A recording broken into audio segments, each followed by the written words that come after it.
عالمی بینک کی ایک نئی رپورٹ میں کہا گیا ہے کہ سیاسی غیر یقینی اور بحرانی صورتحال کی وجہ سے پاکستان جنوبی ایشیا کے ان 3 ممالک میں ہے جس کو شدید اقتصادی مسائل کا سامنا ہے۔ بھارت، بنگلہ دیش اور بھوٹان کی حالت قدرے بہتر ہے اور عالمی بحران کے منفی اثرات ان ممالک کی معیشت پر زیادہ گہرے نہیں ہیں، جبکہ پاکستان، افغانستان اور نیپال شدید مشکلات کی زد میں ہیں۔ یعنی کہنے کا مطلب یہ ہے کہ ہم اپنا بیڑا خود غرق کر رہے ہیں۔ اگر کوئی کسر رہ گئی تھی تو وہ پارلیمنٹ اور عدلیہ کے درمیان ابھرتا ہوا ٹکراؤ پورا کر دے گا۔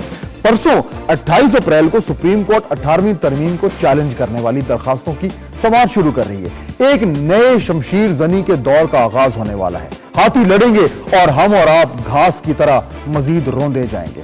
مجھے افسوس سے کہنا پڑ رہا ہے کہ اگر ہم نے اپنی غلطیوں اور جھگڑوں سے کوئی سبق سیکھا ہے تو وہ یہ ہے کہ ہم نے کوئی سبق نہیں سیکھا۔ آئیں ایک بار پھر بھگتیں۔ میں ہوں فہد حسین اور یہ ہے سینٹر سٹیج۔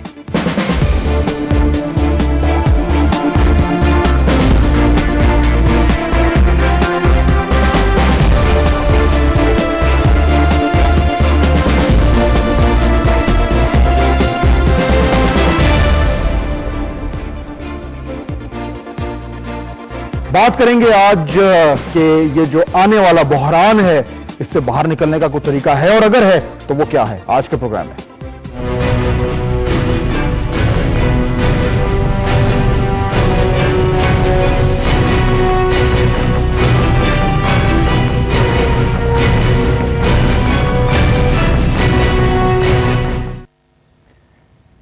بحران پیدا کرنے میں تو ہم ماہر ہو گئے ہیں، لیکن کیا ان سے نکلنے کا طریقہ بھی ہمیں آتا ہے؟ وہ گر کیا ہمارے پاس ہے کہ نہیں، جانیں گے۔ 3 مہمان ہمارے ساتھ موجود ہیں، تعارف کراتا ہوں۔ اسلام آباد سے ہمیں جوائن کر رہے ہیں سید ظفر علی شاہ، سینیٹر ہیں پاکستان مسلم لیگ نون کا ان کا تعلق ہے۔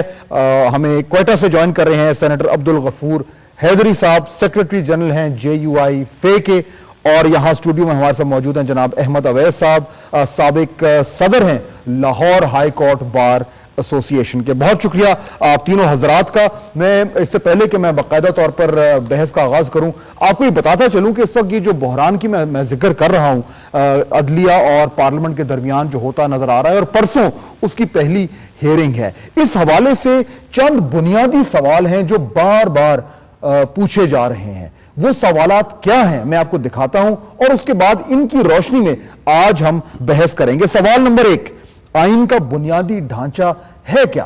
لوگ یہ پوچھ رہے ہیں۔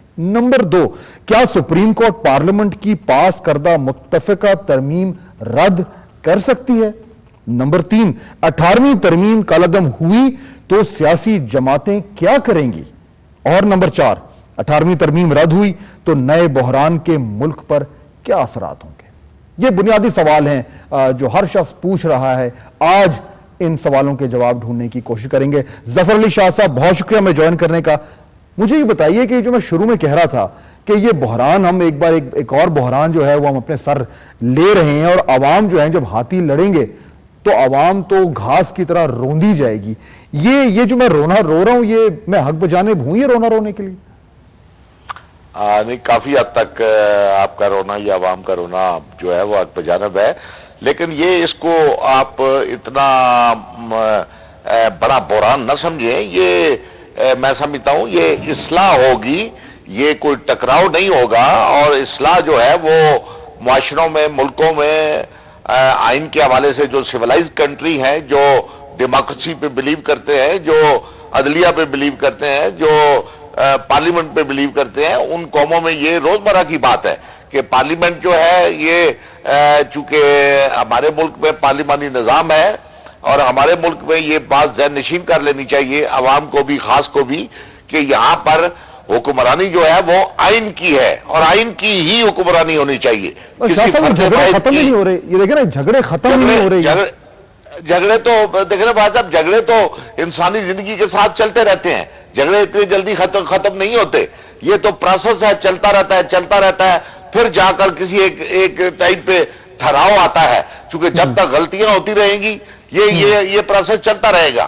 پارلیمنٹ کی اور اب عدلیہ کی یہ کوئی لڑائی والی بات نہیں ہے۔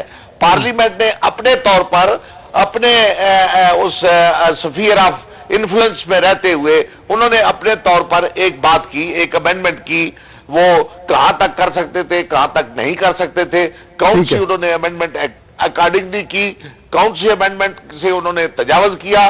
اس ساری بات کی سکروٹنی جو ہے وہ میں سمجھتا ہوں کہ اور ایک سیاسی کارکن کی حیثیت سے بھی اور ایک وکیل کی حیثیت سے بھی کہ وہ سپریم کورٹ آف پاکستان کو مکمل اختیار ہے کہ وہ یہ دیکھے کہ کون سا ادارہ, کون سے لوگ جو ہیں وہ آئین کے دائرے کے اندر رہتے ٹھیک ہے. ہوئے کام کر رہے ہیں یا انہوں نے تجاوز کیا ہے. ٹھیک ہے مولانا صاحب, وہی سوال میں آپ سے بھی کرتا ہوں کہ یہ جو میں رونا رو رہا تھا یہ بہت حد تک یہ عوام کا رونا ہے. کیا رد عمل ہے آپ کا, یہ کب تک ہم یہ رونا روتے رہیں گے؟ دیکھیں فہد بھائی, بات یہ ہے کہ یہ تو ایک طے شدہ بات ہے کہ پارلیمنٹ سپریم ہے, اور پھر پارلیمنٹ میں ظاہر پارلیمنٹ بنفس نفیس کوئی چیز نہیں ہے, اس میں منتخب لوگ ہی ہوتے ہیں. تو منتخب لوگوں کا یہ حق بنتا ہے کہ آئین کے بنیادی اصولوں کو چھیڑے بغیر حالات کے تقاضوں کے مطابق آئین میں ترمیم و اضافہ کر سکتے ہیں.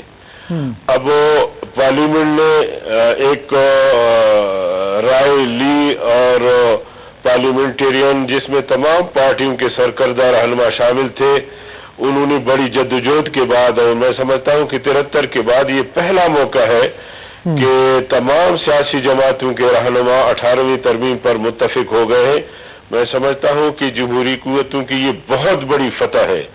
اب رہی یہ بات کہ سپریم کورٹ میں اس کو چیلنج کیا گیا ہے, چیلنج کوئی بھی کر سکتا ہے, لیکن میں سمجھتا ہوں کہ سپریم کورٹ کوئی اس قسم کا فیصلہ نہیں دے گا جس سے پارلیمنٹ کی سپریمیسی متاثر ہو اور پارلیمنٹ پہ اثر انداز ہو, یا کوئی ایسا اقدام جس سے کوئی بحران پیدا ہو. اور چونکہ ہمارے بہت سارے مسائل پہلے سے موجود ہیں, اور پھر اگر اس طرح کا خدا نخواستہ کوئی ایسی بات سامنے آ جائے گی تو پھر ملک کے لیے, قوم کے لیے یقیناً جیسے آپ فرماتے ہیں بڑے مشکلات آ سکتے ہیں. ٹھیک ہے. اچھا, یہ جو آپ نے نقطہ اٹھایا ہے کہ یہ اگر سپریم کورٹ کو ایسا فیصلہ آپ امید کر رہے ہیں کہ نہیں دے گی, یہ امپورٹنٹ پوائنٹ ہے. میں جو ہمارے دوسرے مہمان ہیں ان سے بھی میں بات کرتا ہوں, لیکن اس سے پہلے کہ میں اویس صاحب کی طرف آؤں, میں صرف آپ جو ہمارے ویورز ان کو ان کی یاد دہانی کے لیے یہ دکھانا چاہتا ہوں کہ یہ جو پٹیشن فائل ہوئی ہیں, درخواستیں سپریم کورٹ میں 18ویں ترمیم کو جو چیلنج کیا گیا ہے, وہ کون سی درخواستیں ہیں یہ ذرا دیکھیے. 18ویں ترمیم اور جوڈیشل کمیشن کے خلاف 5 پٹیشنیں جمع کروائی گئی ہیں. 17 اپریل 2010 کو پہلی پٹیشن بیرسٹر اکرم شیخ نے ندیم احمد ایڈوکیٹ کی طرف سے دائر کی, انہوں نے جوڈیشل کمیشن کو چیلنج کیا. ڈسٹرکٹ بار راولپنڈی نے 19 اپریل کو پوری 18ویں ترمیم کو چیلنج کیا. 20 اپریل کو بیرسٹر ظفر اللہ خان نے 18ویں ترمیم کے خلاف درخواست دائر کی. اسی روز بیرسٹر اقبال جعفری نے لاہور ہائی کورٹ میں ریٹ کر دی, اور 21 اپریل 2010 کو سپریم کورٹ بار ایسوسی ایشن نے بھی جوڈیشل کمیشن کو چیلنج کر دیا. یہ تو اب تک ہوئے. اچھا, ایک پٹیشن اور بھی آ گئی ہے, وہ کس کی ہے جی؟ وہ آج اس میں لاہور ہائی کورٹ بار ایسوسی ایشن نے بھی چیلنج کر دیا. اچھا, لاہور ہائی کورٹ بار ایسوسی ایشن. اچھا,